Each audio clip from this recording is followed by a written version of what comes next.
Hey there, I'm Ian Douglas. I'm the author of the website techinterview.guide, and I'm here to help people with career advancement and interview preparation. My live stream on Twitch covers topics such as company research, how to build resumes and cover letters, applying for the job, getting through interviews, and what to do during negotiations. I've coached thousands and thousands of people over the years to get jobs at the biggest tech companies in the industry, and I'm here to help you too. The following episode is taken from a longer live stream event and may contain interactions with other people in chat. Check out the end of the episode for more information. Let's get to it. What do you think about the idea of creating personal projects to find a tech job? This is exactly the kind of question that I like. And so I've answered this on the stream earlier today. The kinds of projects that are going to really stand out on a resume. Here we go. 3 projects. The first one that I want to see on a resume is something that is highly relevant to my company, ideally. So if I do environmental type of work as a company, if I'm like a very green sort of company, I want to see that as the first project. I want to see a project that shows me that you care a lot about what we do as a company. The second project should show me a lot of the fundamentals and building blocks of what you're going to do on the job. So if you're a web developer, that project should show me things like authentication, authorization, session management, database storage, maybe CRUD, like create, read, update, delete, to interact with a database, something around those fundamentals. Now, it doesn't have to be expert level, and you don't have to come up with a laundry list of like, you need to do these 100 things or you can't be a dev, because I always tell people those lists are trash. Don't ever pay attention to those lists. Go build what you want to build. But we do need to be able to demonstrate fundamental knowledge of, I know how the internet works. I know how building a website and a web app works. Let me go build that as kind of the foundational level knowledge to go build that. The third project on there should be something that you're either really, really proud of, or like a passion project of like, I'm really into RC cars, and so I built this application to track the inventory of all my RC cars and all the parts and all that kind of stuff. I'm glad I slowed down the blink on these lights back here, because normally the blink would have been like really, really vivid, and I got so many new friends and followers tonight. This thing would just be going haywire and you'd break all my nano leafs. But I appreciate all the follows very much. So those would be the 3 kinds of projects that I really like to see on a resume as a hiring manager. I want to see something that's really relevant to the role that you're applying to, whether that's the tech stack, but ideally what we do as a company. So if my company has some kind of API or technology you can build into a project, build that into a project and make that the first project I see on a resume. And then I'll show you an example of like a resume thing that we can look at here in a minute. And then another project is I want to see strong fundamentals and foundational of what we do just within this kind of role.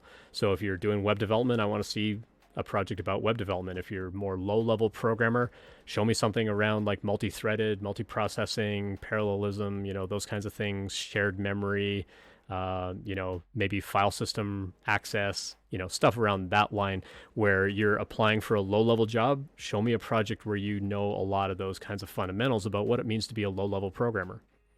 If you want to get into firmware, show me that you have a good understanding of firmware fundamentals and memory usage and things like that, and memory reuse and, doing your own garbage collection and stuff like that.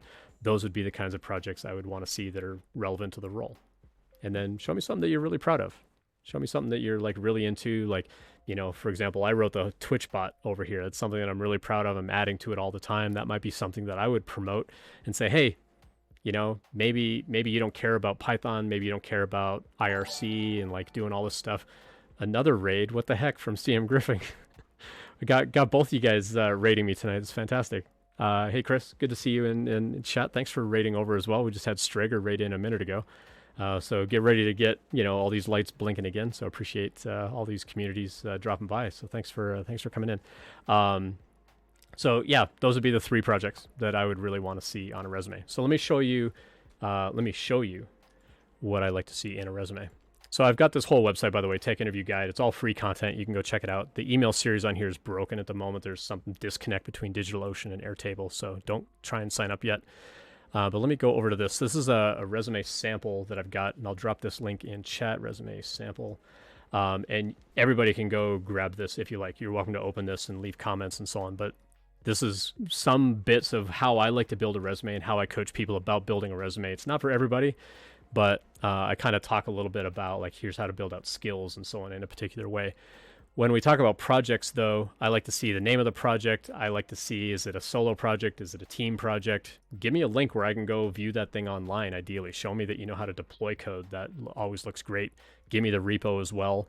And then give me a user empathy statement. What does the user even do? I've seen a lot of these apps where you go click and the first thing you see is a login page, and that's all you see. You don't see anything about what the app is, who it's for, what you even do. You're just told to register and log in.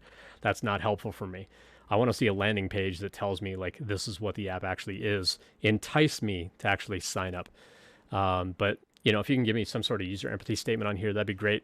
And then show me, tell me something fun, tell me something that you learned about the project, or tell me, something that was really important to you about that project, why you built it, why you learned it, and then show me that tech stack. Now, if my company has some kind of technology, you're going to list that project up first, because you're going to say, hey, I really like SendGrid. I used to work at SendGrid, for example.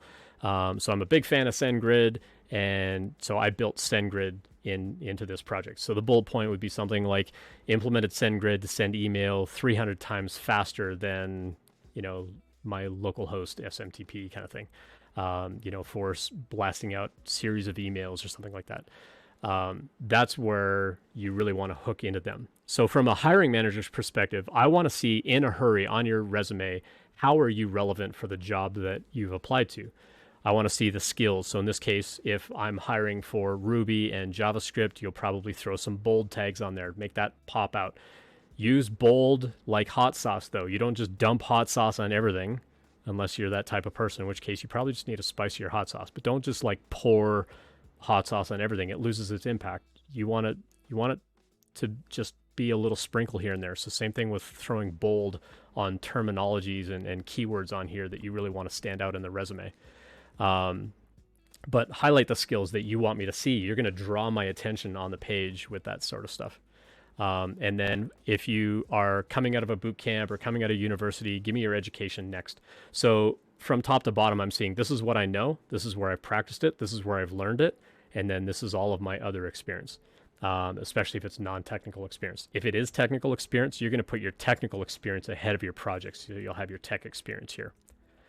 This is what I like to see in a resume. Not everybody's going to agree. These are just my own opinions and perspectives. Being a hiring manager, this is how I would like to see stuff like this. So if you're currently working in tech and you're currently a programmer or doing something in the tech industry, show me your skills and then show me your technical experience and then show me project work after that. But eventually your technical experience is going to outweigh non-technical experience. That stuff will gradually go away. You're welcome to grab this format. You're welcome to use it or not. Totally up to you. Email's fake up here. Don't try and email me there. It's not going to go anywhere. But that is my real LinkedIn account. So if you want to connect with me on LinkedIn, you're absolutely welcome to. Happy to connect with folks all the time. And if you want to use my network to get introductions, we can do bang introductions. And here's a little gist that I wrote. You can go see it in chat up here on how to use my network to figure out, does Ian know anybody at this company? I will make introductions for folks that come through my stream and say, hey, Chris came through my stream, wanted to get an introduction to somebody at Microsoft. You're at Microsoft. If you got a minute, here's Chris's profile. Can you have a chat? I'm more than happy to use my network to help all of you find networks and build out your own network and make those introductions. So feel free to make use of that. So those are some ideas about how I would want to lay out those projects on the page. Tell me whether it's a solo project or a group project. If it was a group project, tell me your role in the group. Don't just say this is a group project and we all did a little bit of everything. If that's the case, that's fine. But if you worked specifically on, accessing a Google API of some kind, tell me that in the project. So when I go look at the project, I know which part to go look at because I know that's the part that you specifically built. I'm not going to spend time digging through contributor graphs and things like that on GitHub. So again, you need to show me in a hurry, how are you relevant to this job? What you want to do on a resume, whether it's talking about your projects or talking about your work, you want to show me the impact that you have where I can say, oh, if I hire Ian, Ian's going to come do that here. So you want to have good impact statements, not just I did a thing, but I did a thing and it made this better. You want to kind of tease that FOMO on me of I'm going to miss out on this person. They could come do that here. which is also why you don't want to put negative things on a resume like, oh, I really struggled to implement GraphQL in this project. Well, don't tell me that, because if I'm looking to implement GraphQL, I'm not going to hire somebody that struggles with implementing GraphQL. Tell me like how easy it was to implement GraphQL. I'm more likely to give you a phone call to get into that interview. Those are the kinds of things to me that would stand out on a resume. Show me what you built, show me the impact of that, but it needs to be the most relevant information about me and my company and the skills that you have to show me that you're headed in the same direction as me. That's what's going to make me want to interview you. Thanks for checking that out. I hope that you found it helpful.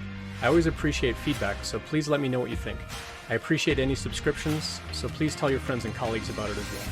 Check out the website techinterview.guide for more information about when I'm live streaming and all of my free content. Drop by a live stream anytime to ask questions or message me privately, whatever makes you most comfortable. See you next time.